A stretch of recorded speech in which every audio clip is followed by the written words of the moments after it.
Supreme court of Pakistan نے آج پنجاب اور خیبر پختونخوا میں الیکشن التوا کیس کا فیصلہ سناتے ہوئے پنجاب اسمبلی کے انتخابات 14 مئی کو کرانے کا حکم دیا ہے، جبکہ خیبر پختونخوا کے انتخابات کے معاملے پر متعلقہ فورم سے رجوع کرنے کی ہدایت کی گئی ہے۔ چیف جسٹس نے الیکشن التوا سے متعلق تحریک انصاف کی درخواستوں پر فیصلہ سناتے ہوئے الیکشن کمیشن کا 22 مارچ کا فیصلہ کالعدم قرار دے دیا ہے۔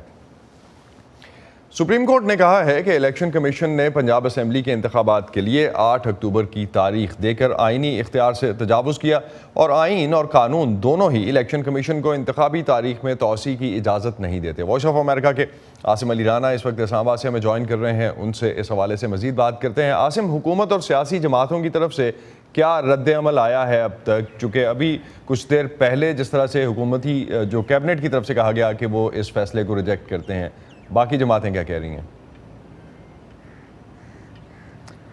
جی بالکل اسد، ایک خاصا جو ہے حکومت کے لیے ایک جسے کہا جائے کہ ایک مشکل صورتحال ہے کہ سپریم کورٹ آف پاکستان نے واضح طور پر 14 مئی کو پنجاب میں انتخابات کرانے کے حوالے سے اعلان کر دیا ہے اور اب حکومت کے پاس آپشنز جو ہیں وہ محدود ہوتے جا رہے ہیں۔ وفاقی وزیر قانون اعظم نذیر طارق نے اب سے کچھ دیر پہلے پارلیمنٹ ہاؤس میں یہاں بات کرتے ہوئے کہا کہ ہم اس فیصلے کو مسترد کرتے ہیں کیونکہ یہ فیصلہ ہم سمجھتے ہیں کہ اقلیتی فیصلہ ہے، اکثریتی فیصلہ نہیں ہے، اور ان کا کہنا تھا کہ سپریم کورٹ میں اس وقت واضح دراڑ ہے، لہٰذا اس پہ بہتر تھا کہ فل کورٹ بنا کر فیصلہ کیا جاتا۔ تاہم اس پر پاکستان کی جو اپوزیشن جماعت ہے جس میں سر فہرست پاکستان تحریک انصاف ہے، انہوں نے اس فیصلے کے اوپر مسرت کا اظہار کیا ہے اور اسے آئین اور قانون کی فتح قرار دیتے ہوئے کہا ہے کہ اب انتخابات 14 مئی کو پنجاب میں ہونے سے کوئی طاقت نہیں روک سکتی۔ تو عاصم، ماہرین کیا سمجھتے ہیں کہ اب الیکشن سپریم کورٹ کی بتائی ہوئی تاریخ پر ہو سکیں گے؟ کیونکہ دونوں سائڈ سے ڈیفرنٹ ورژنز آ رہے ہیں۔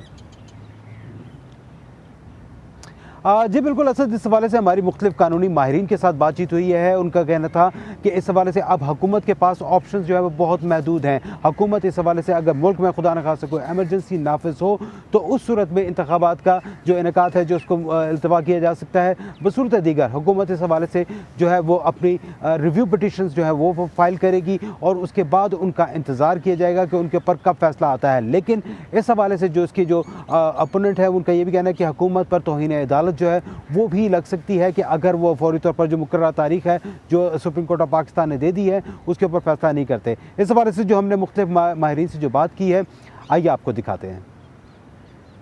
اس سے واضح فیصلہ ہو نہیں سکتا امپلیمنٹیشن کے لحاظ سے۔ بڑا کلیئرلی اس بار عدالت نے خود ہی اناؤنس کر دیا ہے کہ 14 مئی کو الیکشن ہونا ہے۔ اب اس میں کوئی گنجائش نہیں کہ کوئی اور ادارہ تاخیر کرے۔ سپریم کورٹ نے جو آج شیڈیول جاری کر دیا الیکشن کروانے کا، یہ شیڈیول جو ہے کیا یہ انٹرفیرنس نہ ہوگا الیکشن کمیشن کے اختیارات میں؟ یہ ایک بہت بڑا سوال ہوگا۔ جو حالات ہیں پاکستان کے، میں تو الیکشن اگر ہوں گے تو اس میں تو ساری سیاسی جماعتوں نے جانا ہے اور ہمیں الیکشن سے کوئی مسئلہ نہیں ہے، لیکن مجھے ہوتے نظر نہیں آ رہے۔ ہمارا بھی یہی خیال تھا کہ یہی فیصلہ آئے گا، اور لیکن اس میں بات یہ ہے کہ یہ کیسے نافذ العمل ہوگا۔ انہوں نے الیکشن کمیشن کو تو کہہ دیا اور ایک شیڈیول بھی اناؤنس کر دیا اور ڈیٹ بھی خود اناؤنس کر دی۔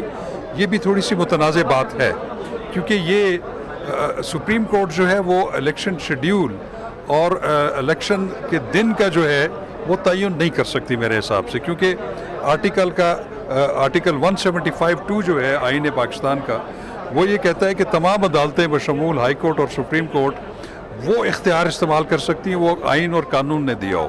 الیکشن کمیشن کے پاس ہوگی کہ وہ کس طرح سے کرے گا معاملات کو، کیونکہ حکومت نے تو عذر یہ دیا تھا کہ وہ منسٹری آف ڈیفنس جو ہے وہ اس وقت حفاظتی اقدامات جو ہے وہ نہیں کر سکتی الیکشن کمیشن کے لیے، اور یا فائنینس کی طرف سے مالی مشکلات کا شکار جو تھا معاملات وہ پیش کیے گئے تھے۔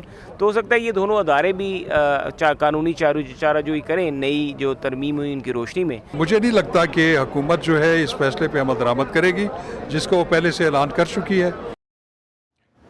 بہت شکریہ عاصم، آپ ہمیں اس حوالے سے اپڈیٹ کر رہے تھے۔